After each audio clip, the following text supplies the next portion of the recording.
সুন্নতের পাহারাদার ফ্রান্স সহ গোটা পৃথিবীর যে কোনো অঞ্চলে আল্লাহ নবীর ইজ্জতের উপর আক্রমণ করবে, আমরা প্রতিবাদে রাস্তায় নামতে প্রস্তুত।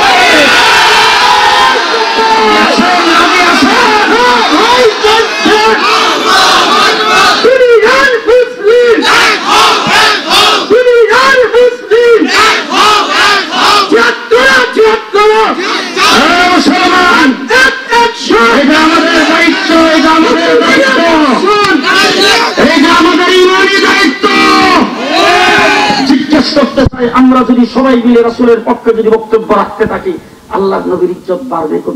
আজকে উজ্জ্বল দৃষ্টান্ত কায়েম করেছেন পৃথিবীর মানচিত্রে। আজকে কিছু সংখ্যক কুলাঙ্গার হিন্দু বৌদ্ধ খ্রিস্টান নাম দিয়ে কেরামের বিরুদ্ধে যারা মশাল মিছিল বের করে, তারা সাম্প্রদায়িক সম্প্রীতির শত্রু, তারা দেশের স্বাধীনতার শত্রু।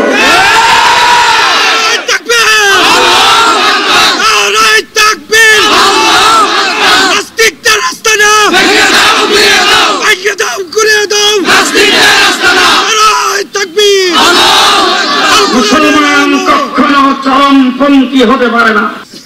প্রত্যেকটি মাহফিলে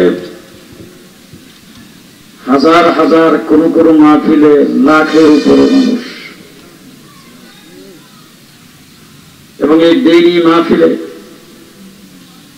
কোন জায়গায় কোন মানুষকে একটি টাকা পয়সা খরচ করে আনতে হয় না। নিজ উদ্যোগে স্বেচ্ছায় উলামায়ে কেরামের জবান থেকে দ্বীনের আলোচনা শোনার জন্য,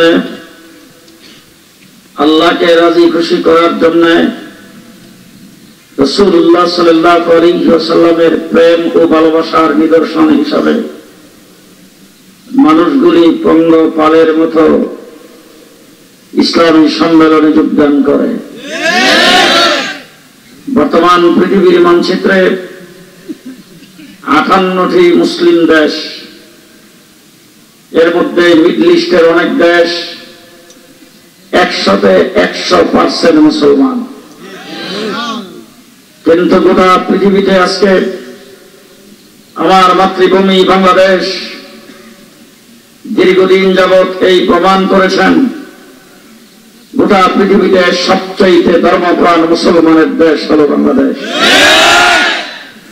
কারণ হচ্ছে এই দেশের মানুষ ইসলামকে মহব্বত করে, কোরআনকে মহব্বত করে, নায়েবে নবী আলিম উলামায়ে কেরামকে মহব্বত করে, এবং ইসলামের জন্য নিজের জীবন বিলাইতে প্রস্তুত।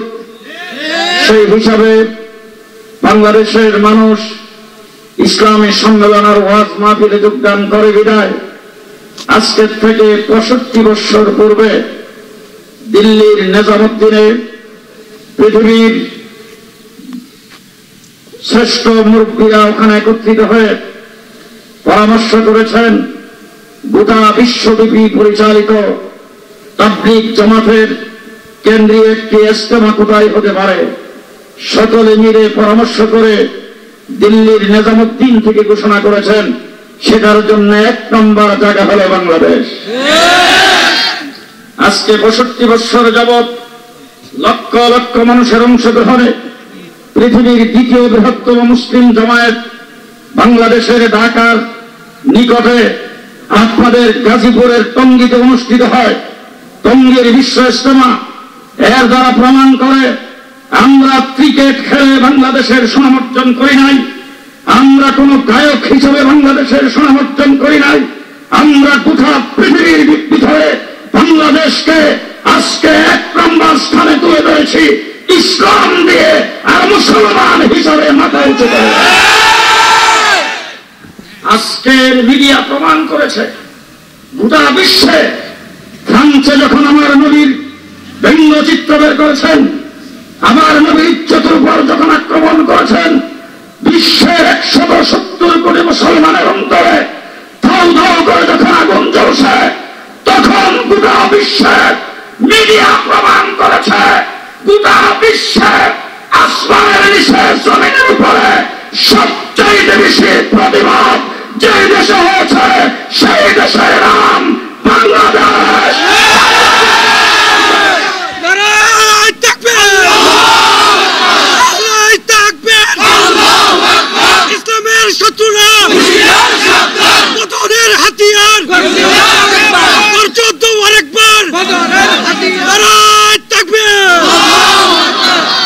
মুসলমান মনে রাখতে হবে, বাংলাদেশ এমন একটি দেশ, এই দেশে সংখ্যালঘুরা যারা বসবাস করে পৃথিবীর সর্বক্ষেত্রে তালাশ করে দেখা যায় বাংলাদেশের সংখ্যালঘুরা সবচাইতে বেশি নিরাপদ।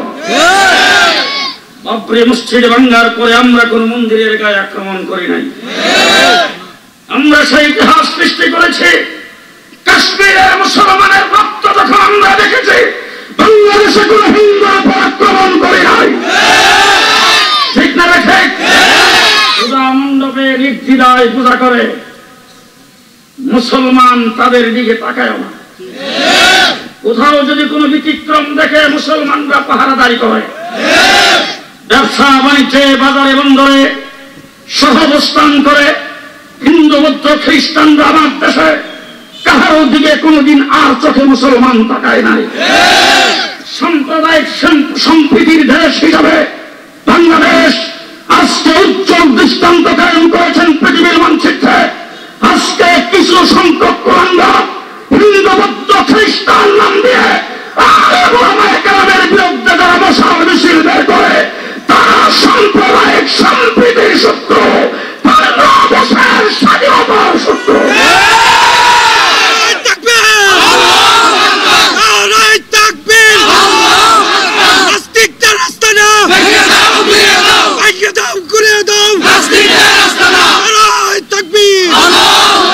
মুসলমান কখনো চরমপন্থী হতে পারে না, কারণ চরমপন্থাকে কবর দেওয়ার জন্য আমার নবী পৃথিবীতে আগমন করেছেন। আপনারা কি ঘুমাইছেন নাকি? ডাইনে বামে তাকিয়ে দেখেন, কথা কেউ না করলে মনে করবেন যে অন্য দলে। রাহমাতুল লিল আলামিন আমার নবী রহমত হিসাবে পৃথিবীতে আগমন করেছেন। নবী রহমত শুধু মানুষের জন্য রহমত নয়, জন্তু জানোয়ারের জন্য রহমত, আর পৃথিবীকার জন্য রহমত। আমার রাসূল সাল্লাল্লাহু আলাইহি ওয়াসাল্লাম বলেছেন, প্রস্রাব করার সময় দেখবা কোন গর্ত আছে কিনা, যেখানে গর্ত সেখানে প্রস্রাব করবা না। তার কারণ হলো গর্তের ভিতরে কোন প্রাণী, কোন পোকা মাকড় বাস করতে পারে, তোমার প্রস্রাবে তার অসুবিধা হবে। নবী পোকা মাকড়ের জন্য রহমত। সাহাবায়ে কেরামকে নিয়ে রাসূল বসে আছেন, হঠাৎ করে কেউ উট আইসা রাসূলের দরবারে দাঁড়িয়েছেন। আল্লাহর নবী সাহাবায়ে কেরামকে বলতেছেন, উটের কথা তোমরা বুঝো? বলে না হুজুর বুঝি না। বলে উটটা আমাকে বলতেছেন তার মালিক তারে খাবার দেয় কম, বোঝা বহাই বেশি। হুজুর আকরাম সাল্লাল্লাহু আলাইহি ওয়াসাল্লাম মালিককে ডাইকা বলছেন, তুমি তাকে খাবার দিবা বেশি, বোঝা বহন করাইবা কম। আমার নবী উটেরও নবী, রাহমাতুল লিল আলামিন। রাসূল সাল্লাল্লাহু আলাইহি ওয়াসাল্লাম রাস্তা দিয়ে হেঁটে যাচ্ছেন, দেখেন গাছের সাথে একটা উটনি বাঁধা, একটা হরিণী বাঁধা। হুজুর আকরাম সাল্লাল্লাহু আলাইহি ওয়াসাল্লামকে দেখে, হরিণটা দেখে বলতেছে, হুজুর আমাকে একজন ব্যক্তি জঙ্গল থেকে শিকার করে নিয়ে আসছেন, কিন্তু আমার ছোট ছোট দুইটা বাচ্চা, ওই বাচ্চাগুলি আমার দুধ পান করে, নিজেরা কোনো কিছু খাইতে পারে না। ওই ছোট বাচ্চাগুলি বোধ হয় পেটের খিদায় কষ্ট পাচ্ছে, দুধ পান করতে পারছে না। এই জন্য হুজুর আপনি যদি সুপারিশ করে আমাকে একটু ছেড়ে দেন, তাইলে আমি আপনার কথা রাখবো, আবার এই জায়গায় বাচ্চাকে দুধ পান করাইবার পরে ফেরত আসবো। রাসূলুল্লাহ সাল্লাল্লাহু আলাইহি ওয়াসাল্লাম তিনি শিকারী, তিনি উট শিকার করেছেন, হরিণ শিকার করেছেন, তাকে ডেকে এনে বলছেন যে হরিণটা আমাকে বলছেন তাকে ছেড়ে দিলে আবার দুধ পান করে চলে আসবে।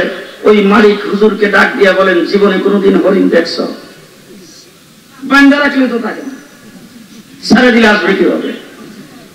কেমন রহমতের নবী দেখেন। আল্লাহর নবী ওই মালিককে ডাক দিয়ে বললেন, হরিণের জায়গায় আমি থাকলাম, হরিণের জায়গায় আমি থাকলাম, ছেড়ে দাও হরিণকে। রাসূল হরিণের জায়গায় দাঁড়ানো, হরিণ ছেড়ে দিয়েছেন। রাহমাতুল লিল আলামিন। কিছুক্ষণ পরে আল্লাহর নবী দেখে বাচ্চা দুইটা সহ হরিণ দৌড়ে আসতেছে। হরিণটা কাছে এসে বলছেন, হুজুর যদি জঙ্গলে যাইয়া বাচ্চাগুলিকে দুধ পান করায়, তাহলে আপনি দাঁড়ায় থাকতে কষ্ট হবে। রহমতের নবীকে কষ্ট দিতে রাজি নয়, জঙ্গলে যাওয়া বাচ্চাগুলি সহ নিয়ে আসছে। রাহমাতুল লিল আলামিনের রহমতি উম্মত।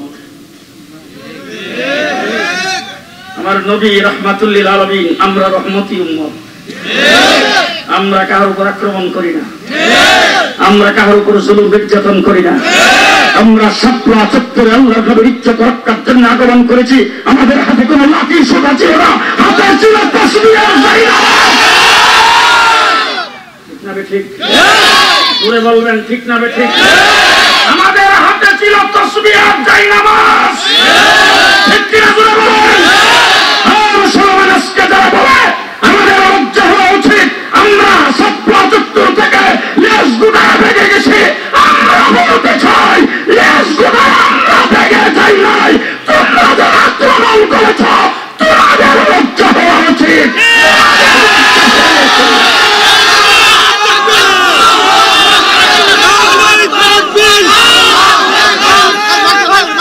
রহমতের নবীর রহমতি উম্মত, কথা বলেন।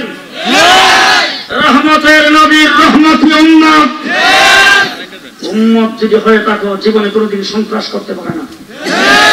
আমার নবীকে মক্কা থেকে হিজরত করতে বাধ্য করেছেন মক্কাবাসীরা। এমন কোন নির্যাতন নাই যেটা রাসূলের উপর করে নাই। ঠিক না ঠিক? আল্লাহ নবী রাস্তা দিয়ে গেলে পথের রাস্তার মধ্যে কাঁটা বিছিয়ে দিত। রাসূল সাল্লাল্লাহু আলাইহি ওয়াসাল্লাম রাস্তা দিয়ে যাওয়ার সময় সারাদিন ময়লাগুলি বালতিতে টুকরিতে জমা করে রাখত। রাসূলকে দেখা মাত্র ময়লাগুলি রাসূলের উপরে ছিটিয়ে দিত। আমার নবীকে 4 বছর একাধারে গৃহবন্দী করে রেখেছেন। চতুর্দিক থেকে কোনো মানুষ রাসূলের সঙ্গে সাক্ষাৎ করতে দেয় নাই। হযরত আবু বকর সিদ্দিককে পিটাইতে পিটাইতে নাকের হাড়টি ভেঙে তাকে 3 দিন পর্যন্ত অজ্ঞান করে রাখা হয়েছে। হযরত বেলালকে উত্তপ্ত পানির মধ্যে ঘোড়ার মধ্যে রশি লাগিয়ে শাসানো হয়েছে। সে পাথরের গরম পাথরের উপর বুকের উপর পাথর চাপা দিয়ে রাখা হয়েছে। এইরকম সাহাবায়ে কিরামকে আমার নবীকে নির্যাতনের পরে আল্লাহর নবী হিজরত করে মদিনায় চলে গেছেন। কিন্তু হুজুর কি কোনদিন মক্কায় গেছিলেন? যাই নাই। জি, রাসূল সাল্লাল্লাহু আলাইহি ওয়াসাল্লাম তো মক্কায় থাকতে পারে নাই, সাহাবায়ে কেরাম থাকতে পারে নাই। কেউ যাইছে, কেউ যাইতেছে, তার বিবি রেখে দিয়েছেন, বাচ্চা রেখে দিয়েছেন, সম্পদগুলি সবগুলি রেখে দিয়েছেন, তার জামা কাপড় পর্যন্ত খুলে ফেলা হয়েছে। এরকম সাহাবায়ে কেরামের উপর নির্যাতনের পরে রাসূল সাল্লাল্লাহু আলাইহি ওয়াসাল্লাম 6 বছর মদিনায় থাকার পরে আবার যখন মক্কায় উমরা করতে যাইতেছিল, রাস্তায় সুলে হুদাইবিয়াতে বাধাপ্রাপ্ত হয়ে রাসূল ফেরত আসছেন। মক্কায় মাতৃভূমিতে রাসূল যাইতে পারে নাই। 8ম হিজরিতে 8 বছর বয়সে 8 বছরের মাথায় রাসূল 10,000 মধ্যে মুজাহিদ নিয়ে মক্কা শরীফে যাচ্ছেন। আমাদের মতো জি, আমরা তো এখন স্লোগান দিব জিহাদ জিহাদ জিহাদ চাই। যখন জিহাদ শুরু হবে তখন বলবো হুজুররা চলেন, আমরা নাই। আমার নবীর সাথে 10,000 রাসূলের চোখের ইশারায় মক্কার মানুষগুলিকে মাটির সাথে মিশিয়ে দিতে 10,000 মধ্যে মুজাহিদ রওনা হয়েছেন রাসূল মক্কার দিকে। মক্কা থেকে কয়েক কিলোমিটার দূরে রাসূল সাল্লাল্লাহু আলাইহি ওয়াসাল্লাম সন্ধ্যা সময় সেখানে যে অবস্থান গ্রহণ করেছেন। সকালবেলা মক্কা নগরীতে প্রবেশ করবে। আবু সুফিয়ান হুজুর আকরাম সাল্লাল্লাহু আলাইহি ওয়াসাল্লামের সম্পর্কে শ্বশুর। বদরের যুদ্ধের নেতৃত্ব দিয়েছেন, উহুদের যুদ্ধের নেতৃত্ব দিয়েছেন, খন্দকের যুদ্ধে বহুজাতিক বাহিনীর সেনাপতি আবু সুফিয়ান। মুসলমান যারা কাফেলার পাহারাদারি করতেছিলেন তাদের হাতে আবু সুফিয়ান গ্রেফতার। গ্রেফতার হওয়া মাত্র দেখেন আল্লাহর নবীর চাচা আব্বাস রাদিয়াল্লাহু তাআলা আনহুকে দেখা যায়। আবু সুফিয়ান যাদের হাতে গ্রেফতার হয়েছে তাদের হাত থেকে জোরে আওয়াজ করে বলেছেন, আবু সুফিয়ান, এই আব্বাস ভাই, আমি তোমার কাছে আমার জানের নিরাপত্তা চাই। হযরতে আব্বাস রাদিয়াল্লাহু তাআলা আনহু টান দিয়া হযরতে আব্বাসের ঘোড়ার উপরে তাকে সওয়ার করাইছেন। সওয়ার করে সামনের দিকে যাবেন, কেন পূর্ণ নিরাপত্তা দেওয়ার মালিক আল্লাহর নবী। যাওয়ার সময় মনে মনে ভাবতেছেন, যারাই সামনে পড়ে আমি আল্লাহর নবীর চাচা, আমার সাথে যখন আবু সুফিয়ানকে দেখবে তখন তারা কিছু বলবে না, আমি হাত দিয়ে ইশারা দিলেই যথেষ্ট। কিন্তু যদি উমরের সামনে পড়ি,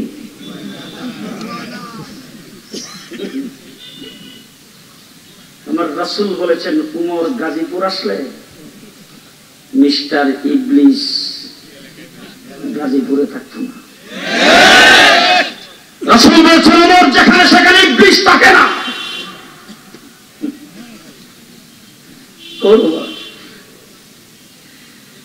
উমর ইবনে খাত্তাব ইসলাম কবুল করেছেন, ইসলামের 40 জন পুরা হয়েছে। আর এর আগের দিন ইসলাম কবুল করেছেন হযরত আমির হামজা। কিতাবের মধ্যে আসছে মক্কা শরীফে বাঘ 3টা, বাঘ বুঝেন তো? বাঘ বাঘ রয়্যাল বেঙ্গল টাইগার 3টা, একটা হলো আমির হামজা, আরেকটা হলো উমর ইবনে খাত্তাব, আরেকটা হলো আবু জাহেল। হযরত আমির হামজা যখন ইসলাম কবুল করেছেন আল্লাহর নবী আল্লাহর দরবারে হাত উঠায় বলেন, আল্লাহ 3 বাঘের 1 বাঘ পাইছি আর 2টার একটারে চাই। সুবহানাল্লাহ জোরে করে মাইসে শুনবো আজকে। 3 বাঘের 1টা পাইছি আর 2টার একটারে চাই। এই দিক দিয়ে আবু জাহেল যখন আমির হামজা ইসলাম কবুল করেছে তখন তার মাথা খারাপ, কই কিরে? রাতের বেলা ডাকছে মিটিং, অ্যাসেম্বলি, সংসদ অধিবেশনে আবু জাহেল সিদ্ধান্ত করেছেন আর দেরি করা যায় না, দেহবন্দি করে রাখলাম, খাবার দাবার সবকিছুকে বয়কট করে দিলাম। সবকিছু বয়কট করার পরও আমির হামজার মতো ব্যক্তি ইসলাম কবুল করেছেন। এইভাবে একের পর এক যদি করতে থাকে তাইলে গৃহবন্দী করে রেখে লাভ কি? তাকে দুনিয়ার থেকে একবারে বিদায় করে দিতে হবে। কোন ব্যক্তি আছে মুহাম্মদুর রাসূলুল্লাহর মাথা ডাকাইতে আইনা দেবে, তাকে 100 লাল উট পুরস্কার দেওয়া হবে। হযরত উমর ইবনে খাত্তাবকে সিদ্ধান্ত করে তলোয়ার দিয়ে পাঠাইছে। উমর ইবনে খাত্তাব চাইতেছে তথ্য আওয়াজ করে, রাস্তায় একজন মুসলমানের সঙ্গে সাক্ষাৎ। উমর ইবনে খাত্তাবকে দেখে জিজ্ঞেস করেছে, উমর কোথায় যাও? তো কথা বলিস না, মুহাম্মদ বিন আব্দুল্লাহর মাথা কাটতে চাই।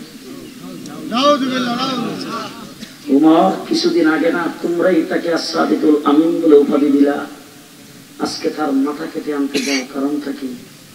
উমর ইবনে খাত্তাব বলে, তার সাথে কোনো দুশমনী নাই, দুশমনী হলো তার কোরআনের সাথে। কিসের সাথে দুশমনী? আজকেও গোটা পৃথিবীতে টুপি দাড়িওয়ালা পাগড়িওয়ালা মুসলমানের সাথে কোনো দুশমনী নাই, দুশমনী হলো কোরআনী শাসনের সাথে। ঠিক যাবে? ঠিক। হুজুর মসজিদে থাকেন, মোল্লারদের মসজিদ পর্যন্ত বাড়তেছে না কমতেছে? নভেম্বর মাসের 2 তারিখ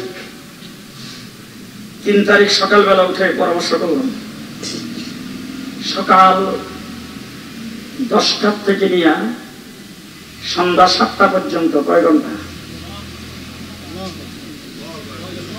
10টা থেকে 7টা পর্যন্ত এই 8-9 ঘন্টা ঢাকা শহরে একটু নাড়াচাড়া দিলাম। পরের দিন 2 তারিখে হেফাজত ইসলাম বাংলাদেশের ফ্রান্স দূতাবাস ঘেরাওয়ে 6 লক্ষ মানুষের সমাগম হয়েছে। পরিষ্কার ভাষায় বলতে চাই, বাংলাদেশে কোন রাজনৈতিক দল বর্তমান বাংলাদেশে হেফাজত ইসলামের সমকক্ষ সংগঠন নাই। হেফাজত ইসলাম বাংলাদেশ বিশ্বের সবচেয়ে বড় ইসলামিক ধর্মীয় সংগঠন। মুহাম্মদুর রাসূলুল্লাহ সাল্লাল্লাহু আলাইহি ওয়াসাল্লামের সময় সংগঠন ছিল না, কিন্তু মহান আল্লাহ রাব্বুল আলামিন কিভাবে অন্তর ঘোরায়। উমর ইবনে খাত্তাব যখন বলছেন কোরআনের সাথে দুশমনী, লোকটা ডাক দেখা, বেটা কোরআনের সঙ্গে দুশমনী হইলে তার মাথা কাটতে যাও, কোরআন তো তোমার ঘরের ভিতরে ঢুকছে আরো আগে। কি কইলে? আমি জিন্দা থাকতে আমার ঘরে কোরআন ঢুকবে বলে বিশ্বাস না, বলে না, তুমি তোমার বোনের ভগ্নিপতির খবর নিয়ে দেখো। হযরত উমর ইবনে খাত্তাব বোনের দরজায় গেছেন, লম্বা চড়া ঘটনা। যাইয়া দরজায় দাঁড়িয়েছেন, ভিতরে একজন উস্তাদ বসে স্বামী স্ত্রী দুইজনকে কোরআন শরীফ পড়াইতেছে। ওমর ইবনে খাত্তাব বাহির থেকে কোরআনের আওয়াজ শুনতেছে, কান লাগায় শুনতেছে, কেমন লাগে কোরআন। নিউ ইয়র্কে, আমেরিকার নিউ ইয়র্ক, আসরের নামাজ পড়ে একটা ট্যাক্সিতে উঠছি, আমি এক প্রোগ্রামে যাব। ট্যাক্সির ড্রাইভার পাকিস্তানি টুপিদারিওয়ালা, তো তার গাড়িতে শেখ সুদাইসির তেলাওয়াত বাজতেছে। এমন সময় আমার মোবাইল আসছে, আমি মোবাইলটা রিসিভ করে ড্রাইভারকে ইশারা দিয়ে বললাম যে একটু অফ করেন। ড্রাইভার পেছন দিকে আমার দিকে চোখ রাঙিয়ে তাকাইল। মোবাইল কানে দেখার কারণে আমারে মারে নাই, নাইলে মারত। পরে যখন আমি কথা বলে সারলাম, কথা শেষ করার পরে বললাম যে ঠিক আছে এবার চালান। ড্রাইভার আমাকে বলতেছেন, হুজুর একটা কথা অনুমতি দিলে বলতাম। বলে বলেন। আপনি যখন আমাকে নিষেধ করেছেন, আপনি টুপি পাগড়িওয়ালা একজন আলেম, আপনি আমার গাড়িতে উঠেছেন, এরপরে তেলাওয়াত বাজতেছে, আপনি যখন আমাকে বন্ধ করার কথা বলছেন, আমার খুব রাগ লাগছিল যে একজন আলেম হইয়া কোরআন তেলাওয়াত বন্ধ করার কথা বলে কেন। আর হুজুর রাগটার পেছনে আরেকটা কারণ আছে। এই গতকাল আমার গাড়িতে একটা যুবক আর একটা যুবতী, দুটাই অর্ধ মাথাল, ইংলিশ, দুটাই এইভাবে হাফ প্যান্ট পরা, অর্ধলঙ্গ, আমার গাড়িতে উঠছে। যখন উঠছে, উঠার সাথে সাথে আমি সব সময় যখন কাস্টমার না থাকে বা কোনো মুসলমান কাস্টমার উঠে, তখন আমি তেলাওয়াত শুনতে থাকি। হুজুর আমি নিজেও হাফেজ, তেলাওয়াত শুনি। এই তেলাওয়াত শুনতেছি এবং সময় তারা যখন উঠছে, আমি এটা বন্ধ করে দিলাম। বন্ধ করে দেওয়ার সাথে সাথে বলতেছেন, তুমি কি বাজাইতেছিলা, এটা বাজাও। আমি বললাম যে এটা আমার ধর্মগ্রন্থ, আল্লাহ পাকের কালাম। কোরআন বলছেন লা ইয়ামাসসুহু ইল্লাল মুতাহহারুন, এটা কাফের, বেদিন, মুশরিক, নাপাক, তারা স্পর্শ করতে পারে না, শ্রবণ করতে পারে না। এই জন্য আমি এটা বন্ধ করে দিয়েছি। তোমরা তো মুসলমান না, তোমরা তো নাপাক জাতি, তোমরা তো খ্রিস্টান, তোমরা তো অর্ধলঙ্গ, তোমাদের পাক নাপাকের সমস্যা। এই কথা বলার পরে তারা দুজন আমাদেরকে বলতেছে, তোমাদের ধর্মগ্রন্থের যে আওয়াজ, এটা আমাদের কাছে খুবই মজা লাগে। কোরআন আল্লাহ পাকের কালাম। হযরত ওমর ইবনে খাত্তাব বাইরে দাঁড়ায় শুনতেছেন, ভিতর থেকে আওয়াজ আসতেছে, মা আনজালনা আলাইকাল কুরআনা লিতাশকা ইল্লা তাযকিরাতাল লিমান ইয়াখশা। হযরত ওমর ইবনে খাত্তাব শুনতেছে, কোরআনের সাথে অন্তরের মধ্যে ধাক্কা লাগাইছে। হঠাৎ দরজার মধ্যে হযরত ওমর আওয়াজ দিচ্ছেন। ভিতরে বোনের নাম ছিল ফাতেমা, যে আল্লাহর নবীর মেয়ে না, ওমরের বোন। ফাতেমার স্বামী আর উস্তাদকে ডাক দিয়ে বলেন, চুপ করেন, জমানার হালাত তো বেশি ভালো না, ওয়াজ মাহফিলও পারমিশন লাগে, সমস্যা। একটু দরজার ফাঁক দিয়ে দেখি কে এসে দাঁড়াইছে। দরজার ফাঁক দিয়ে দেখছেন ওমর ইবনে খাত্তাব এসে দাঁড়াইছে, তলোয়ারটা হাতে। আমাদের দেশের মায়ের লোক হইলে কি বলল,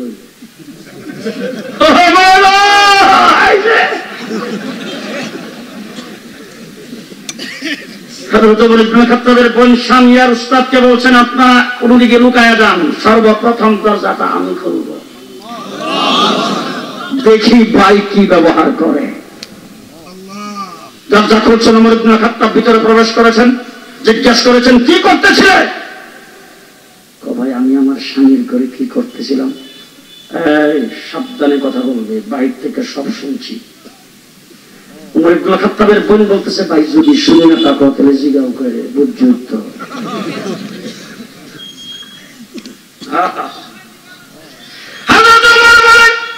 জিজ্ঞাসা করতেছি এই জন্য, আমি তোর ভাই, তুই আমার বোন, এত বড় সিদ্ধান্ত কেমন করে নিলে আমার ভাইয়ের সাথে, বোন হিসাবে ভাইয়ের সাথে কোনো পরামর্শ করলে না। ওমরের বোন ফাতেমা ডাক দিয়ে বলে, ভাই শোনো, আল্লাহ রাব্বুল আলামিন যার অন্তরকে হেদায়েতের জন্য টান দেয়, পৃথিবীর কোন মানুষের সাথে পরামর্শ করতে দেয় না। হযরত ওমর ইবনে খাত্তাব প্রথম হাত দিয়ে মারতে শুরু করেছেন, তারপরে তলোয়ারের উল্টা পিঠ দিয়ে যখন আঘাত করেছেন, রক্তাক্ত হয়ে বোন যেমন জমিনের মধ্যে পড়ে গেছেন। কিতাবে আসছে মারতে মারতে উমর কাহিল, মার খাইতে খাইতে বোন ফাতেমা কাহিল হয় নাই। পরিষ্কার ভাষায় বলতে চাই, কাশ্মীরে মারতে মারতে যারা মারছিল তারা কাহিল। জিজ্ঞাসা করে দেখেন, মোদী আর তার বাহিনীকে গুজরাটে নির্যাতন করার পরে, দিল্লিতে নির্যাতন করার পরে, কাশ্মীরে নির্যাতন করার পরে, বাবরি মসজিদে ভেঙে দেওয়ার পরে তারা কাহিল হয়েছেন, মুসলমান কাহিল হয় নাই। মুসলমান কাহিল হয়েছে, কথা আসতে বলেন কেন? কারণ কি? কারণ হলো মুসলমান মরলে শহীদ। ঘুমাইছেন নাকি? ঘুমাইছেন?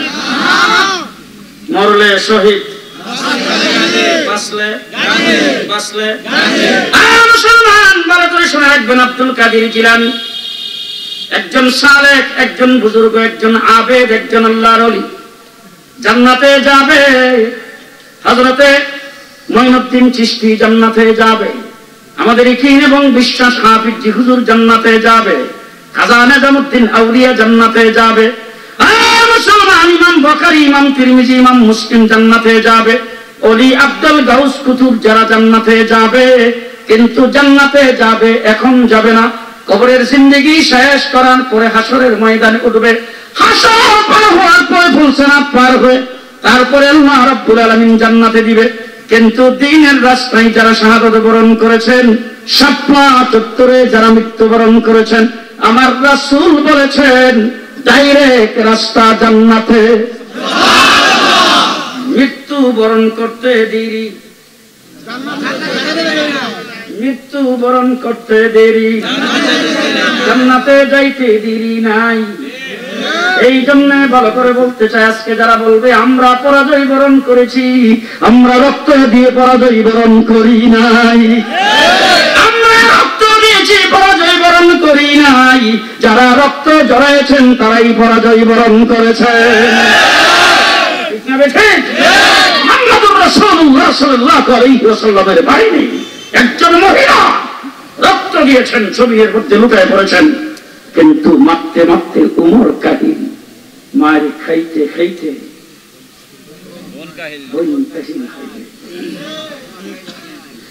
মুসলমান 19 বছর পর্যন্ত ট্রাম্পে, বুশে, ওবামাই মারছে। আফগানিস্তানের মুসলমানদেরকে 19 বছর মারছে। মারতে মারতে এবার কাকিল হইয়া মিস্টার ট্রাম্প বলে আমেরিকার মতো পরাশক্তির বিরুদ্ধে তারা যুদ্ধ করেছেন, আজকে মিস্টার ট্রাম্প তাদের সঙ্গে সমঝোতা করতে বাধ্য হয়েছে। মারতে মারতে কাফের বিদিন মুশরিক কাহিল হয়ে যায়। মারে খাইতে খাইতে মুসলমান কাহিল হয় না। মুসলমান কাহিল হওয়ার কোনো কারণ নাই। হযরতে ফাতেমা এইভাবে দুইটা চক্ষু দিয়ে তাকায় আছেন। হযরত ওমর ইবনে খাত্তাব ডাক দিয়ে কয়, এত মায়ের খাওয়ার পরেও ওঠো না। হযরত ওমর ইবনে খাত্তাব ডাক দিয়ে কয়, ফাতেমা তুমি যেটা পড়তেছিলে এটা কি আমার একটু দেখাইবা?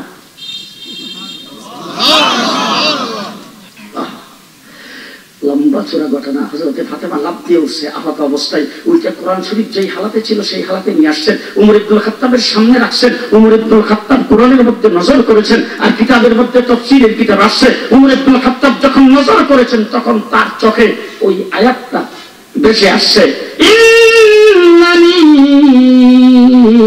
আনাল্লাহ।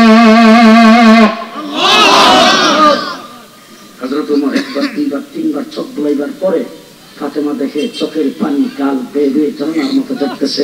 চিৎকার করে ডাক দিয়ে বলছেন, নাম আনতা রাব্বি আশহাদু আল্লা ইলাহা ইল্লাল্লাহ। হযরত ফাতেমা টান দিয়ে ধরে ভাইকে বলছেন, ভাই তোমার জন্য মুহাম্মদুর রাসূলুল্লাহ সাল্লাল্লাহু আলাইহি ওয়াসাল্লাম আজকেও দোয়া করেছেন, কালকেও দোয়া করেছেন। বাইতুল্লাহ গিলাফে ধরে রাসূল সাল্লাল্লাহু আলাইহি ওয়াসাল্লাম চোখের পানি ছেড়ে আল্লাহকে বলতেছেন, আল্লাহ দুই ওমরের এক ওমরকে মুসলমান বানাইয়া ইসলামকে শক্তিশালী করে দাও। ভাই মনে হয় দুয়ার তীর তোমার দিলের মধ্যে অ্যাকশন করে ফেলেছেন। চলো দেখি রাসূল সাল্লাল্লাহু আলাইহি ওয়াসাল্লামকে তোমরাই গৃহবন্দী করে রেখেছো, দ্বিতীয় সাক্ষী আল্লাহর নবীর কদমের উপর যাইয়া দিবা। হযরত ওমর ইবনে খাত্তাব এখান থেকে বের হইয়া টপ টপ আওয়াজ করে নতুন আশহাদু আল্লা ইলাহা ইল্লাল্লাহ কইছে তো বুঝেন না? রক্ত খুব গরম, আওয়াজ করে সামনের দিকে যাচ্ছেন। সৈয়দুস শুহাদা গতকাল মাত্র ইসলাম কবুল করেছেন। আল্লাহর নবীর চাচা আমির হামজা আল্লাহর নবীর পাহারাদার। আমির হামজা কার পাহারাদার? কত আসতে কম। নবী এখন আছে তো? নবী আছে? নবী নাই নবুয়ত আছে। নবী নাই নবুয়ত জি। অতীতের নবী দুনিয়ার থেকে গেছে, নবুয়ত গেছে। আমাদের নবী দুনিয়ার থেকে গেছে, নবুয়ত আছে। দেখি না? এখন কি আপনারা ইচ্ছা করলে নবীরে পাহারা দিতে পারবেন? নবীরে পাইবেন কোথায়? পাহারা দিতে পাবেন কোথায়? নবীকে পাহারা দেওয়ার জন্য পাওয়া যাবে না। নবীর পাহারাদার ছিল হযরত আমির হামজা। পরিষ্কার ভাষায় বলে যায়, মুসলমান বলে যদি দাবি করেন, মুসলমানের ঘরে যদি জন্মগ্রহণ করে থাকেন, আমির হামজা নবীর পাহারাদার ছিল। আমাদেরকে বিশ্বাস করতে হবে আমরা আল্লাহর নবীর দন্দন চরিত্র, ইসলামের পাহারাদার, আল্লাহর নবীর ইজ্জতের পাহারাদার, রাসূলের সুন্নাতের পাহারাদার। রাজি আছেন? রাজি আছেন?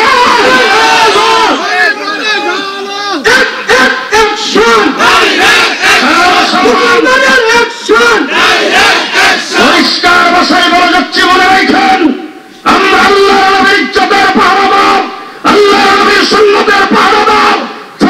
সহ গোটা পৃথিবীর যে কোন অঞ্চলে আল্লাহর নবীর ইজ্জতের উপর আক্রমণ করবে, আমরা প্রতিবাদের রাস্তায় নামতে প্রস্তুত।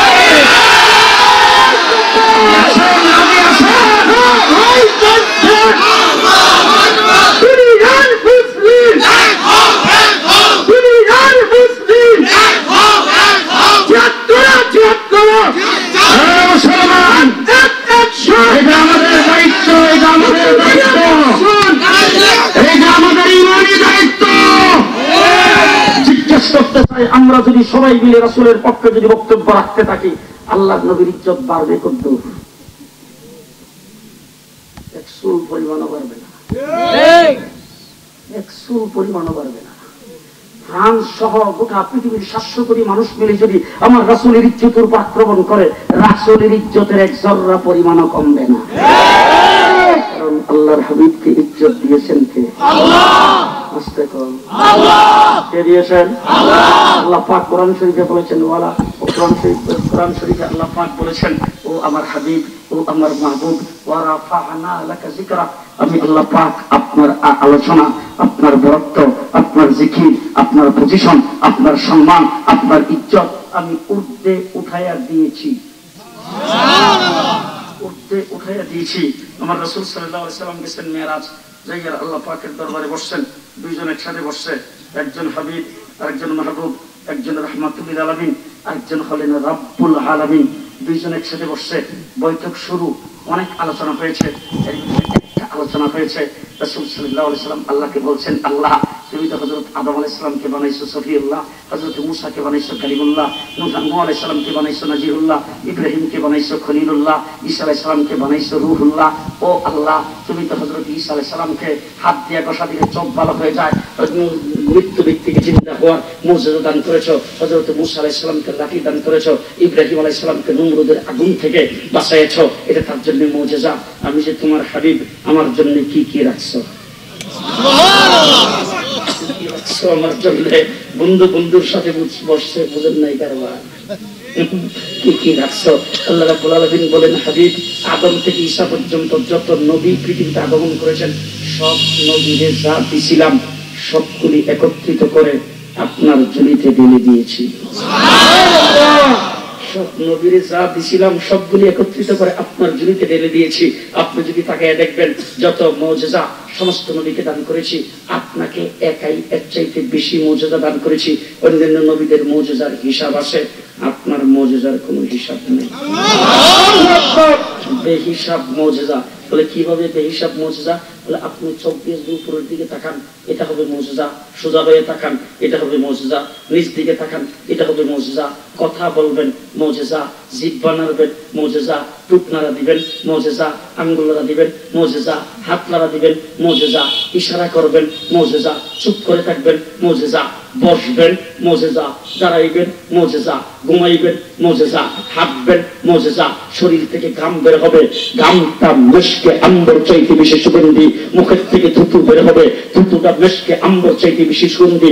আপনার শরীর থেকে ফুজালা অর্থাৎ প্রস্তাব পায়খানা বের হবে, সেটাও মেশকে আম্বর চাইতে বেশি সুগন্ধি হবে। ও আমার হাবিব, যত নবী পৃথিবীতে প্রেরণ করেছি, সমস্ত নবীকে জান্নাতের মাটি দিয়ে বানাইছি, একা আপনাকে জান্নাতুল ফেরদাউসের মাটি দিয়ে বানাইছি। মুহাম্মদুর রাসূলুল্লাহ সাল্লাল্লাহু আলাইহি ওয়াসাল্লাম আল্লাহ পাক জান্নাতুল ফেরদাউসের মাটি দিয়ে বানাইছে। ও আমার ভাইরা, মানুষ যখন ইন্তেকাল করে তখন কবরে শোয়াইবার সময় আমরা একটা দোয়া পড়ি, মাটি দেওয়ার সময় একটা দোয়া পড়ি। এই দোয়াটা আপনারা জানা আছে? মিনহা খালাকনাকুম ওয়া ফিহা নুঈদুকুম ওয়া মিনহা নুখরিজুকুম তারাতান উখরা। এই দোয়া পড়েন কিনা? মাটি দেওয়ার সময় দোয়াটা কি দোয়া পড়েন? এই মাটির থেকে তোমাকে পয়দা করা হয়েছে, সৃষ্টি করা হয়েছে, এই মাটিতেই আবার তোমাকে দাফন করা হচ্ছে, এই মাটির থেকেই তোমাকে আবার উঠানো হবে। যেইখান থেকে যেই মাটির দ্বারা আমাকে আপনাকে বানানো হয়েছে, সেই মাটিতেই তাকে দাফন করা হয়। নবীকে আল্লাহ পাক জান্নাতের মাটির দ্বারা বানিয়েছেন, এই জন্য নবী যেখানে দাফন হয়েছে সেই জায়গাটা জান্নাতুম মিন রিয়াজিল জান্নাহ। এবার জিজ্ঞেস করতে চাই, উলামায়ে কেরাম এখানে আছেন, নবীর জন্য আইন হলো নবী যেখানে মারা যায় তাকে সেখানে দাফন করা। নবীর লাশ, কোন নবীর লাশ যেখানে মারা গিয়েছেন সেখান থেকে বের করে আবার লাশ ধোয়াইবার জন্য অন্য জায়গায় নিয়ে, এরপর আবার সেখান থেকে হাঁটুরা দিয়া জানাজার মাঠে দিয়া, এরপরে কবরস্থানে নিয়ে দাফন, কোন নবীকে এরকম করা হয়নি। কোন নবীকে এরকম করা হয় নাই। সমস্ত নবী যেখানে মারা গেছেন সেখানে দাফন করা হয়েছে, এবং সমস্ত নবীকে আল্লাহ পাক জান্নাতের মাটির দ্বারা বানিয়েছেন। এই জন্য নবী যেখানে মারা গেছেন এই জায়গাটা পাক ও পবিত্র, ওই পাক ও পবিত্র জান্নাতি মাটিতে নবীকে দাফন করা হয়েছে। আমার নবীকে যেখানে দাফন করা হয়েছে এই জায়গাটার নাম রওজাতুম মিন রিয়াজিল জান্নাহ। জান্নাত থেকে রাসূল তৈরি, জান্নাতের মাটিতে রাসূলকে দাফন করা হয়েছে। এবার জিজ্ঞেস করতে চাই, যদি কেউ কোনোদিন কাদিয়ানীরা পান, মির্জা গোলাম আহমদ কাদিয়ানীর বংশধর, তাদেরকে পাইলে জিজ্ঞেস করবেন, তোরা নবীরে দাফন করছ কই? সবাই মনে রাখবেন, একটাই জিজ্ঞেস করবে যে তোরা নবী, যে নবী একটু পরে কমু, আগে তোরা নবীরে মাটি দিছ কই? যদি বলে যে মাটি দিছি নবীদের আইন অনুযায়ী যেখানে মারা গেছে সেখানে, তাইলে সে নবী কোশ্চিন কালো হইতে পারে না। তার কারণ হলো কোন নবী পায়খানার মাটি দিয়ে আল্লাহ বানাই নাই, আর যদি বলে এখান থেকে উঠে নিয়ে অন্য হানা দাফন করছি, তাইলে তো সে নবী না। কিনা কোন থেকে মুহাম্মদুর রাসূলুল্লাহ সাল্লাল্লাহু আলাইহি ওয়াসাল্লাম মেরাজে আল্লাহর সঙ্গে আলোচনা। সুবহানাল্লাহ। হযরত ইব্রাহিম আলাইহিস সালামকে আগুনের মধ্যে নিক্ষেপ করেছেন নমরুদ, একটা পশমের মধ্যে শেখাও লাগে নাই, তাকে সেই মর্যাদা দান করেছি। হাবিব, আপনি হাত দিয়া রুটি বানাবেন, সেই রুটির গায়ে আগুনের শেখা লাগবে না। বিস্তারিত বললাম না। হযরত আনাস রাদিয়াল্লাহু তাআলা আনহু রাসূলকে দাওয়াত করে নিয়েছেন, দস্তরখান বিছাইছে মেহমানদের সামনে, মেহমানদেরকে নিছেন, রাসূল না, মেহমানদের সামনে দস্তরখান বিছাইছে। বিছায়া দেখে দস্তরখানের মধ্যে ময়লা, ওই ময়লা দস্তরখান দইরা চুলার ভিতরে নিক্ষেপ করে দিয়েছেন। মেহমানরা মনে করছে এটা বোধ হয় ময়লা, এটার ব্যবহার করবেন, এই জন্য আগুন দিয়ে জ্বালাইয়া দেওয়ার জন্য চুলার মধ্যে নিক্ষেপ করে দিয়েছেন।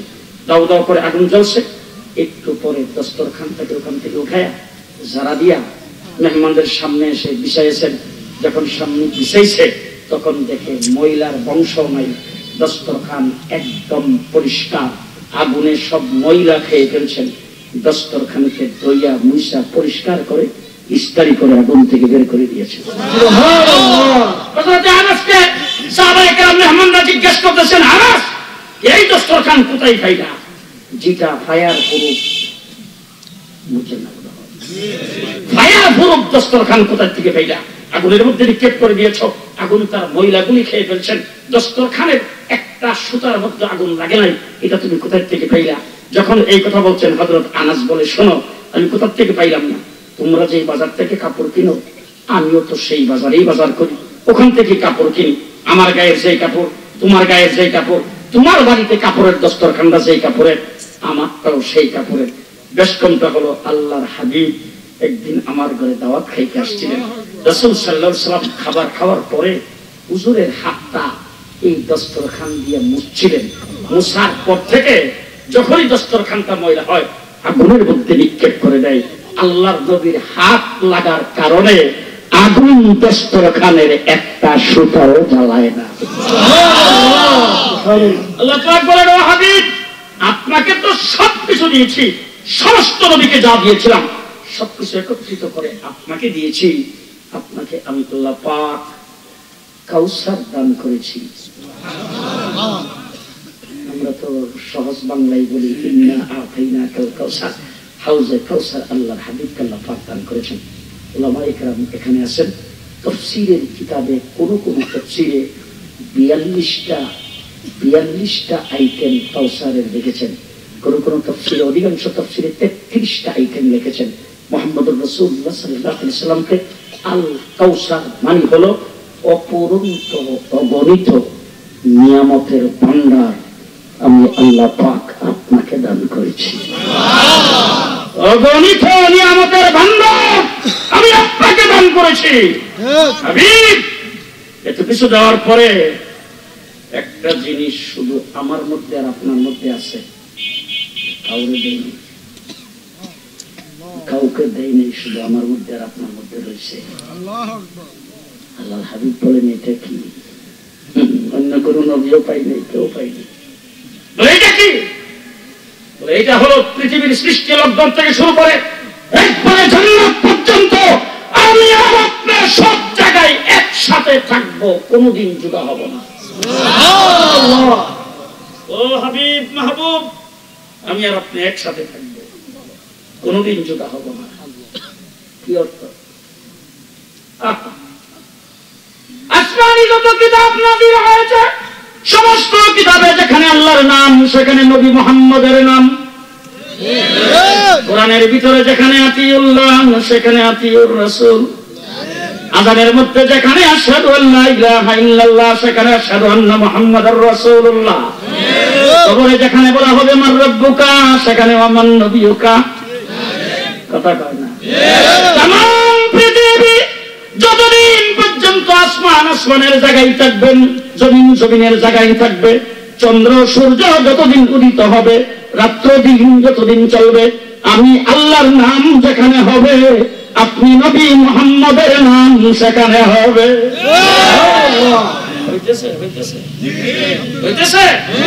পৃথিবীতে প্রতি সেকেন্ডে আশহাদু আল্লা ইলাহা ইল্লাল্লাহ আযান হচ্ছে, আশহাদু আন্না মুহাম্মাদার রাসূলুল্লাহ আযান হচ্ছে।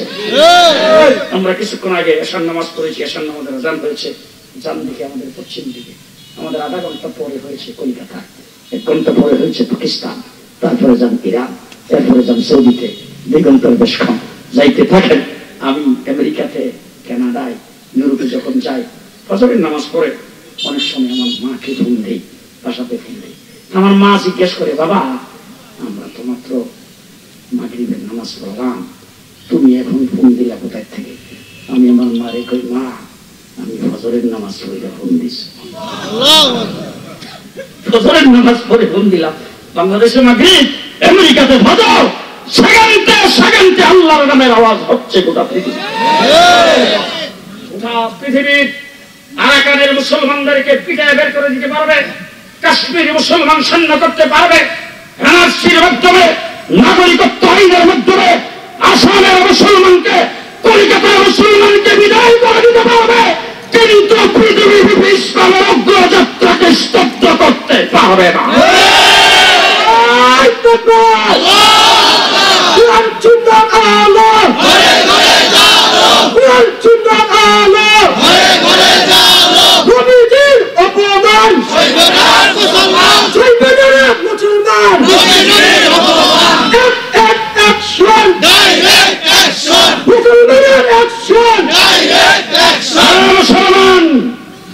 হযরত ওমর ইবনে খাত্তাব দপ্তর করে যাচ্ছেন, পাহারাদারকে আমির হামজা নবীর পাহারাদার, মনে রাখবেন আমরা নবীর সুন্নতের পাহারাদার, আমরা নবীর দান শহীদ করা দ্বীনের পাহারাদার, আমরা নবীর তাইফের জমিনে রক্ত দেওয়া দ্বীনের পাহারাদার। পাহারাদারি করতে রাজি আছেন? রাজি আছেন? আপনার আপনি আওয়ামী লীগ করেন, আমার কোনো আপত্তি নাই। বিএনপি করবেন, আমার কোনো আপত্তি নাই। গণতান্ত্রিক দেশ বাংলাদেশ, রাজনীতি করার আপনার অধিকার। 100 বার রাজনীতি করবেন, যে কোনো মার্কার স্লোগান দিবেন, আবার আপত্তি নেই। একটা জায়গায় আসেন, দেখে ঐক্যবদ্ধ হয়, আমরা বিশ্ব নবীর উম্মত, আমরা আল্লাহর নবীর ইজ্জতের পাহারাদার। রাসূলের ইজ্জতের উপরে যারা আক্রমণ করবে, দলাবিলি হতে পারে, বিএনপি হতে পারে, কাউকে ছেড়ে দেবে।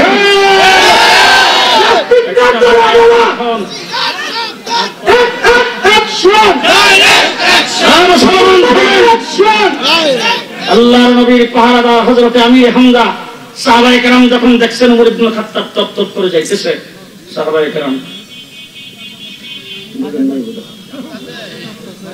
এইভাবে কাঁপতে শুরু করছেন। ওমর ইবনে খাত্তাব ভয় পায় কোনো লাভ নাই, সমান সমান। হযরত আমির হামজাকে ভয় পায় লাভ নাই, সমান সমান আইতে দাও। আরে হে সেই জঙ্গলের বাঘ, আমিও তো সেই জঙ্গলেরই বাঘ। কথা কয় না? ঠিক না ঠিক? যারা বলে আমাদের গায়ের মধ্যে দিবে, এদের কি হাত 3টা? এদের হাতের মধ্যে দিকে আঙ্গুল 7টা। আমাদেরও 2টা হাত, তোমাদেরও 2টা হাত। গায়ের মধ্যে দিবা, এত সহজ না, এত সহজ না। আমরা বাংলাদেশে বন্যার পানিতে ভেসে আসি না। তুমি যেই দেশের নাগরিক, আমরা সেই দেশের নাগরিক। তোমার আইডি কার্ডের যেই দাম, আমার আইডি কার্ডের সেই দাম। কার গার মটকে দিবা, এত সহজ না। মুসলমান হযরত আমির হামজা বলে আসতে দাও, সমান সমান। যখন কাছে গেছে হযরত আমির হামজা তলোয়ারটা বাইরে ডাকে, ওমর এটা দরবারে নবুয়ত, লা তারফাউ আসওয়াতাকুম ফাওকা সাওতিন নবী। আল্লাহর নবীর দরবারে জোরে আওয়াজ করা নিষেধ। সাবধান, বিয়াদবানা বাপ নিয়ে আসবা, আমার চিনো তো? ঘুমাইছেন? বরিশালের লোকজন যদি রাগ হয়, তাহলে দেখেন কি কয়, এই মরে সেন, মরে সেন। হযরত আমির হামজা ডাক দিয়ে কয়, ভাই ওমর আমার চিনোস তো? সাবধান। হযরত ওমর ইবনে খাত্তাব বাহিরে খার, আল্লাহর নবী ডাক দিয়ে কয়, ওমর আসছে, দরজা খোলো। দরজা খুলছেন, ওমর ভিতরে প্রবেশ করেছেন। রাসূল জিজ্ঞেস করে, ওমর এই অবেলা কি মনে করে আসলা? হযরত ওমর ইবনে খাত্তাব বলে, হুজুর মাথা কাটার জন্য রওনা হয়েছিলাম, এই মুহূর্তে আপনার দরবারে আগমন করেছি, আমার মাথা আপনার পায়ের নিচে দেওয়ার জন্য। এর মধ্যে আসছে রাসূল সাল্লাল্লাহু আলাইহি ওয়াসাল্লাম ওমর ইবনে খাত্তাবকে জড়িয়ে ধরেছেন আর ডাক দিয়ে বলছেন, ওমর এই মুহূর্তে আল্লাহ পাক তোমার জাহান্নামকে জান্নাতের দ্বারা পরিবর্তন করেন। সুবহানাল্লাহ। লম্বা চড়া ঘটনা, একটু পরেই নামাজের টাইম। এই আপনাদের কোনো অসুবিধা হচ্ছে না? একটু পরেই নামাজের টাইম। আল্লাহর নবী ডাক দিয়ে ওমর ওযু করে আসো। সাহাবায়ে কেরামকে হুজুর বলছেন, ওমরকে ওযু করে নিয়ে আসো। ওমর ইবনে খাত্তাব ওযু করে এসে জিজ্ঞেস করতেছেন, হুজুর কি জিনিস কি করতে হবে? বলে এখন নামাজ আদায় করতে হবে। বলে হুজুর নামাজ কি? বলে আল্লাহর হুকুম। আল্লাহর হুকুম হুজুর কোনখানে আদায় করেন? হুজুর আকরাম সাল্লাল্লাহু আলাইহি ওয়াসাল্লাম, আমরা তো এইখানে আদায় করি, কারণ তোমরাই তো আমরা গৃহবন্দী করে রাখছো। এটা আর কয় নেই, আমরা তো এইখানে নামাজ আদায় করি। হযরত ওমর কে, হুজুর এতদিন তো এইখানে করতেন, এখন কোথায় করবেন?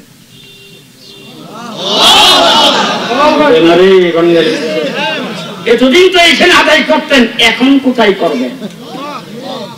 হুজুর বলেন, আমরা তো এখানেই জামাতের প্রস্তুতি নিচ্ছি।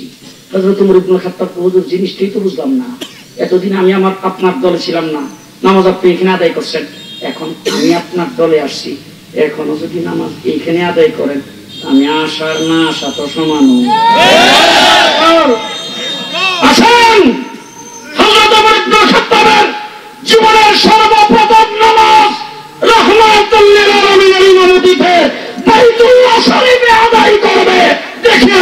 কে বাধা দেয়? সেই ওমর টপ করে বাইতুল্লাহর সামনে যায় আবু জাহেল সাহেবকে ডাক দিয়ে বলেন, আবু জাহেল সাহেব, কিতাবের মধ্যে লেখছে আবু জাহেল তার সঙ্গী সাথীদেরকে ডাক দিয়ে বলছেন, চুপ কর, মনে হয় মাথা রাখাইতে লইছে। হযরত ওমর ডাক দিয়ে বলতেছেন, আবু জাহেল উতবা সাইবা আবু লাহাব, ভালো করে শুনে রাখো, আমি ওমর ইবনে খাত্তাব বলছি, এতদিন তাদের দলে ছিলাম, এই মুহূর্ত থেকে ওমর ইবনে খাত্তাব রাহমাতুল লিল আলামিনের গোলাম। আল্লাহু আকবার। আসতেছে বাইতুল্লাহ শরীফে নামাজ আদায় করার জন্য আমি ওমর সিদ্ধান্ত গ্রহণ করেছি, জীবনের সর্বপ্রথম নামাজ রাহমাতুল লিল আলামিনের ইমামতিতে জামাতের সাথে বাইতুল্লাহ শরীফে আদায় করব। যদি কেউ চাও রাস্তায় বাধা দেবে, বেগমের কাছ থেকে বিদায় নিয়ে আইসো। সেই ওমর যদি সামনে পড়ে বাধা মানব? হ্যাঁ, কিসের আব্বাস আর কিসের কি? হযরতে আব্বাস বলেন, ওমর যদি সামনে পড়ে কি উপায়? কথাটা খালি ভাবতেছে, এমন সময় দেখে ওমর সামনে। ওমর ইবনে খাত্তাব দিক থেকে ফাইসি রে কইয়া দূর দিয়ে তলোয়ারটা হাতে আসিল না, এই জন্য একটু দেরি হয়েছে আর কি। দূর গেছে তাবুর ভিতরে তলোয়ার আনতে, হযরতে আব্বাস ঘোড়া দৌড়াইয়া দ্রুত গতিতে রাসূলের সামনে যায় পড়ছে। আল্লাহর নবীর ডাক দিয়ে বলছে, হুজুর আমি হযরত আবু সুফিয়ানকে আমি আমান দিয়ে আপনার দরবারে আনছি। যেই কইছে পেছন দিক থেকে হযরত ওমর ইবনে খাত্তাব ডাক দিয়ে, হুজুর রিমান্ডে নিলে সময় নষ্ট, এসব করে লাভ নাই, তলোয়ারটা হাতে আছে, ছাইরা দেন। আল্লাহু আকবার। রিমান্ডে নিলে সময় নষ্ট, খামাখা রিমান্ডে নিয়ে লাভ নাই, তলোয়ারটা হাতে আছে, ছাইরা দেন। আল্লাহর নবী ডাক দিয়ে, আমার চাচা আমান দিছে, এই ব্যাপারে তোমার কি মত? হযরত ওমর মাথাটা নিচের দিকে দিয়ে বলেন, হুজুর আমার বাবা খাত্তাব ইসলাম কবুল করলে আমি যে খুশি হইতাম, আপনার চাচা আব্বাস ইসলাম কবুল করার কারণে এর চাইতে বেশি খুশি হয়েছে। আসলে লম্বা হয়ে গেছে, পরে তো কইতা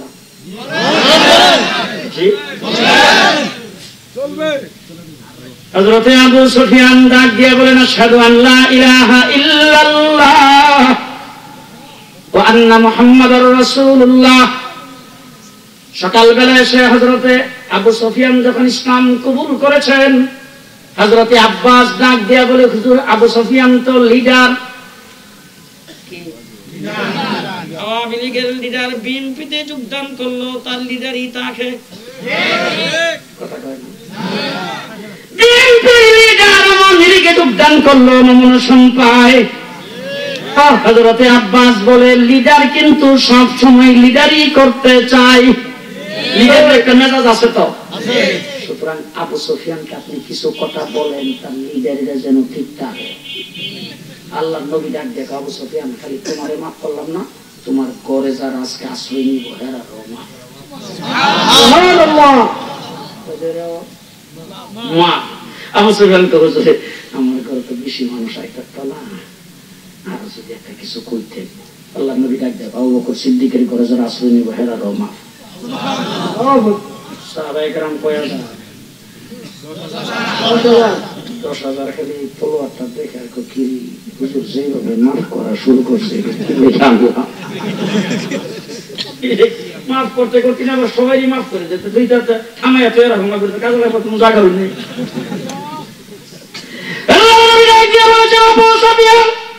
মক্কার লিডার তুমি এখনো তোমার লিডারই ঠিক আছে, যাও মক্কার অলিগলিতে যাইয়া এলান করে দাও, নিজ ঘরে যারা দরজা লাগে থাকবে তাদেরও মাফ।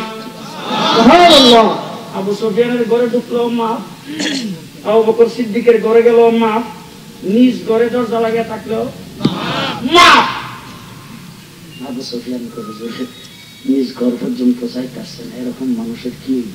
হুজুর কো হেরামে যারা থাকবে হেরারও মাফ। মাফ করে দিয়েছেন, ঘরে ঢুকলে মাফ করে দিয়েছেন, রাস্তাঘাটে যারা দৌড়াদৌড়ি করবে তাদের কি অবস্থা হবে? আল্লাহর নবী ডাক দিয়ে বলেন, রাস্তায় যারা থাকবে, তলোয়ার যদি হাতে না থাকে, যুদ্ধের যদি কোনো প্রস্তুতি না থাকে, সেই ব্যক্তিকে মাফ করে দিলাম।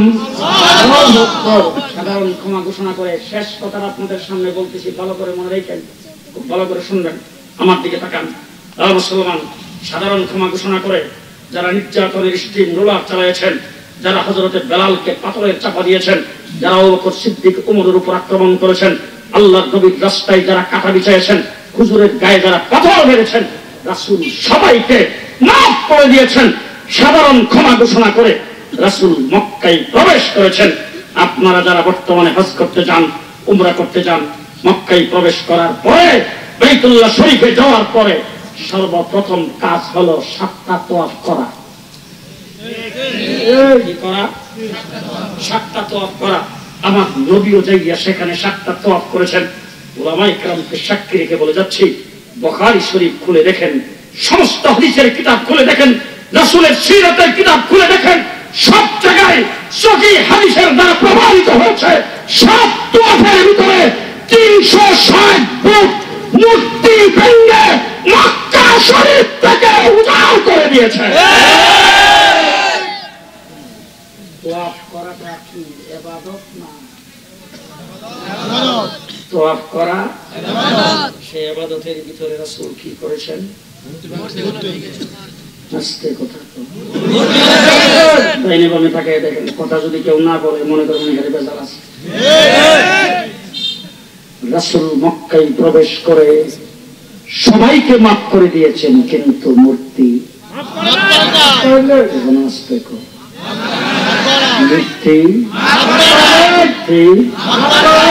কোরআন শরীফের আয়াত নাযিল হয়েছে, ওয়াকুল জাআল হক ওয়া যাহাকাল বাতিল ইন্নাল বাতিলা কানা যাহুকা।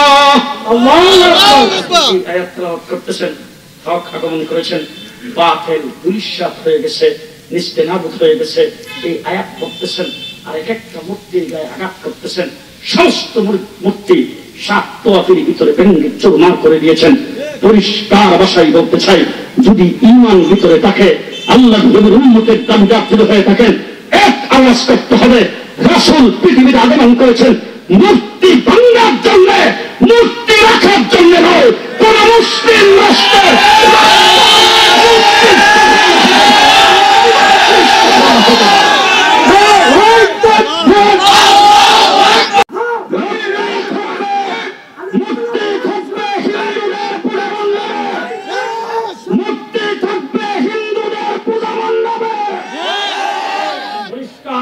বলতে চাই, 500 মূর্তিও যদি একটা পূজা মণ্ডপে লাগে পূজা করে, আমরা ফিরাও তাকাবো না।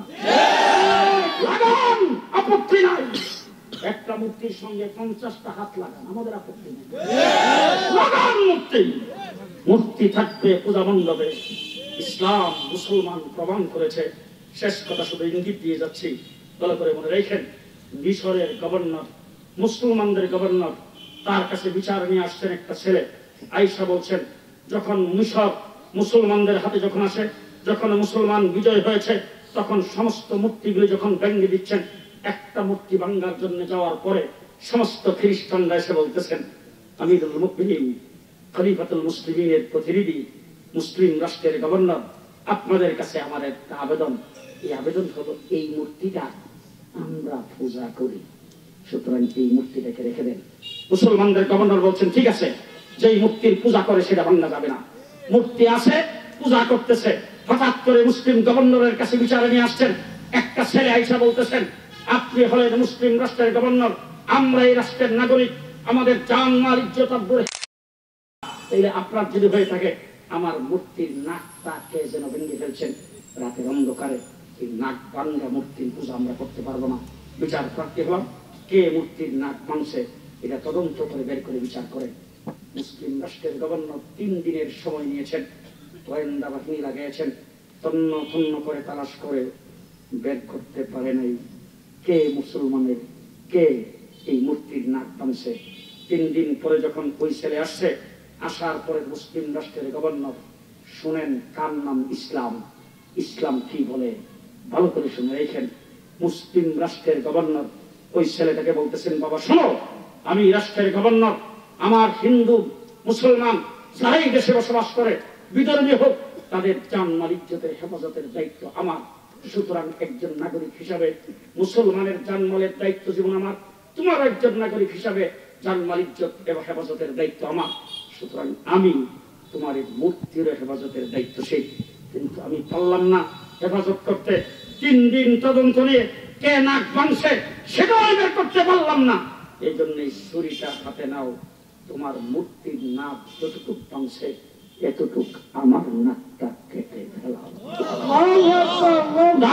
ইসলাম ইসলাম মূর্তি থাকবে, পূজা মণ্ডপে থাকবে, মূর্তি থাকবে, দেবতারা যারা পূজা করেছে সেখানে থাকবে।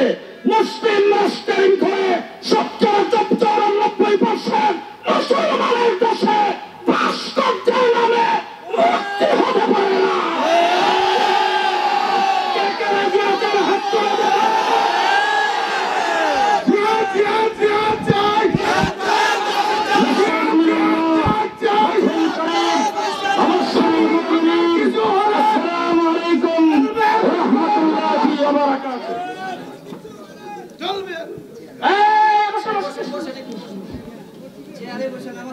নামাজ পড়া নফল না সুন্নত? আস্তে আস্তে না, জোরে জোরে। নামাজ পড়া ফরজ। ফরজ নামাজটা পড়তে গেলে তার মধ্যে কিছু ফরজ আছে। এর মধ্যে সর্বপ্রথম ফরজ হলো দাঁড়ায় নামাজ পড়া। কি পড়া? দাঁড়ায় নামাজ পড়া। কি ফরজ? এখন আল্লাহ পাকের হুকুম, যদি কোনো ব্যক্তি রুগ্ন হয় সেই ব্যক্তি রমজান মাসে রোজা না রাখা অন্য সময় রূপ ভালো হলে রাখতে পারে। দাঁড়ানো ফরজ, কিন্তু আপনি যদি দাঁড়াইতে না পারেন তাইলে আপনি বৈশা নামাজ পড়তে পারেন। বৈশাও যদি না পড়তে পারেন শুইয়া শুইয়া ইশারার দ্বারাও নামাজ পড়তে পারেন যদি অক্ষম হন। কথা বুঝবেন ভালো করে। তবে বাজারে যাইয়া 10 কেজি ওজনের বাজারে ব্যাগ লইয়া রাস্তা দিয়ে মার মার করে হাইটা যায়, মসজিদে যাইয়া চেয়ারে বইয়া মানুষ এলাকার নেতা বাবা চেয়ারে, এইসব আল্লাহর দরবারে কবুল হবে না। ডাক্তারের কাছে গেছে, ডাক্তার গপ বান্ধে একটা ছাপানো কাগজ আছে, ওই কাগজটা হাতে ধরে দিছে, এটার মধ্যে লেখা চেয়ারে বসে নামাজ পড়বেন। ঠিক কথা বুঝে আসছে? এটা সার্টিফিকেট পায় গেছে, এটার নাম সার্টিফিকেট না। পরিষ্কার ভাষায় মনে রাখবেন। ডাক্তার কাছে যাবেন, ডাক্তার পরীক্ষা করে যদি আপনাকে বলে আপনি যদি চেয়ারে বসে নামাজ না পড়েন তাইলে আপনার কোমরের ব্যথা বাড়তে পারে, হাঁটুর ব্যথা বাড়তে পারে, অসুখ বিষ হইতে পারে, এই কথা ডাক্তার আপনাকে সাজেশন দিবে। তারপরে আলেমের কাছে আসবেন, মসজিদের আলেম ইমাম তার সঙ্গে পরামর্শ করবেন, ডাক্তারি সাজেশন তার কাছে বলবেন। উনি যদি বলে তাই আপনি চেয়ারে বসে নামাজ আদায় করতে পারবেন। আর 20 কেজির ব্যাগ লয়ে রাস্তা দিয়ে দৌড়াইবেন, বাসের মধ্যে লটকিতে উঠবেন, যাতায়াতের কোনো সমস্যা নাই, হাঁটা চলার কোনো সমস্যা নাই, চলাফেরার কোনো সমস্যা নাই, মসজিদে যাইয়া চেয়ার দখল করেন, দেখি নেতাগিরি নামাজ পড়া। আসসালামু আলাইকুম।